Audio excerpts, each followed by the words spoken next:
မာယာသည်ရှေးဟောင်းပစ္စည်းများကိုဝါသနာပါသူဖြစ်သည်တနေ့တွင်မြို့ရဲရှိရှေးဟောင်းပစ္စည်းဆိုင်တစ်ဆိုင်သို့ရောက်ရှိလာခဲ့သည်ထိုဆိုင်၏အမှောင်ကျနေသောထောင့်တစ်နေရာတွင်ဖုံအလိမ့်လိမ့်တက်နေသည့်ကြီးမားသောနာရီဟောင်းကြီးတစ်လုံးကိုသူမတွေ့လိုက်ရသည်ထိုနာရီသည်မြင်ချင်းပင်မာယာကိုဆွဲဆောင်နေသည်နာရီကိုတေးသေးချာချာကြည့်လိုက်တော့နာရီကိုယ်ထဲပေါ်တွင်အချစ်သည်အချိန်ကိုကျော်လွန်သည်ဟူသောစာသားကိုတွေးလိုက်ရသည်မာယာသည်ထိုနာရီကိုဝယ်ယူရန်ဆုံးဖြတ်လိုက်ပြီးအိမ်သို့သယ်ဆောင်လာခဲ့သည်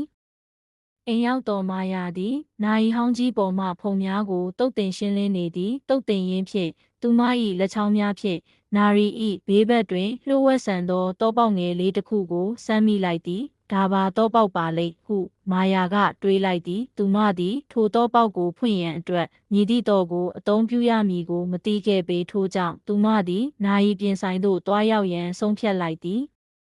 မာယာသည်နာရီဟောင်းကြီးကိုယူကာနာရီပြင်ဆိုင်သို့ရောက်လာခဲ့သည်ဆိုင်ပိုင်ရှင်ကိုဇော်သည်မျက်မှန်တက်ကနာရီတစ်လုံးကိုဂယုတစိုက်ပြင်ဆင်နေသည်မာယာသည်သူမ၏နာရီဟောင်းကြီးပေါ်မှလျှို့ဝှက်သောပေါက်လေးချောင်းကို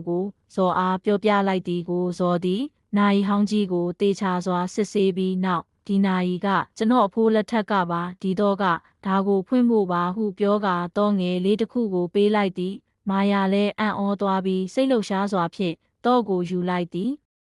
အိမ်သို့ပြန်ရောက်တော်မာယာသည်စိတ်လှုပ်ရှားစွာဖြင့်နာရီဟောင်းကြီး၏တောပေါက်ထဲသို့တော့ကိုထဲ့ကာဖွင့်လိုက်သည်တော့ပေါက်ပွင့်သွားပြီးနောက်နာရီအတွင်းမှရေးတံဟောင်းနှင့်အတူဝါရောက်နေသောစာတစ်ဆောင်ကိုထုတ်ယူလိုက်သည်စာကိုဖွင့်ဖက်လိုက်သောအခါထိုစာသည်ကိုဇော်၏အဖိုးကသူ၏ချစ်စနီးအတွက်ရေးထားသောအချစ်စာဖြစ်ကြောင်းသိလိုက်ရသည်စာထဲတွင်အချစ်သည်အချိန်ကိုကျော်လွန်၏ချစ်ချင်းသည်ကာလကြာမြင့်တော်လဲပြောင်းလဲခြင်းမရှိဟုရေးသားထားသည်မာယာသည်ထိုစာကိုဖတ်ရင်းအဖိုးဖြစ်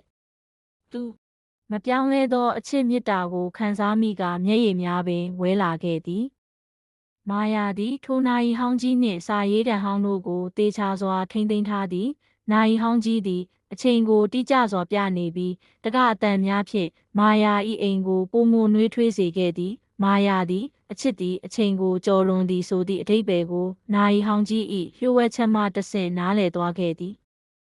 သူမသည်ကိုဇော်၏အဖိုးအဖွားများ၏အချစ်ဇလန်းကိုလည်းတန်ဖိုးထားစွာသိမ်းဆည်းထားခဲ့သည်ထိုနာရီဟောင်းကြီးသည်မာယာအတွက်အချိန်ကိုဖော်ပြသည့်နာရီတစ်လုံးထက်ပို၍အချစ်၏ထာဝရတန်ဖိုးကိုသင်ကြားပေးသည့်သင်ခန်းစာတစ်ခုဖြစ်လာခဲ့သည်